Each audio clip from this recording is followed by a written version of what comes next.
paktën dhuna verbale, psikologjike, institucionale, s'po kaloj te fizike, nuk ka vënd në parlament. Në fakt, duat ndaj me ju që nuk jam dje refyer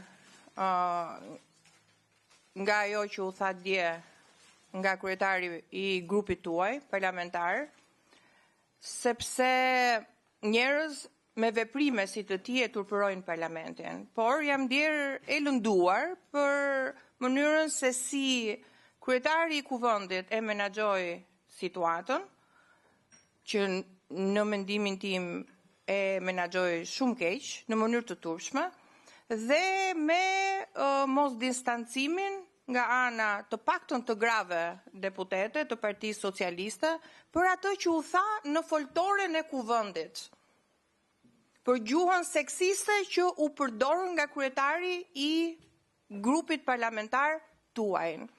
Dhe pse e them këtë? Unë dje kam mbajtur 2 fjalë. Jam marrë me çështje direkte që prekin të gjithë qytetarët. Të paktën në zonën ku unë banoj, shkolla e Durham, dhe fola gjatë për problematikën e asaj shkolle dhe për nxënësit që nuk mund të ndjekin nuk mund të shkojnë në shkollën e tyre, po ndjekin klasa me turne në shkollat e tjera.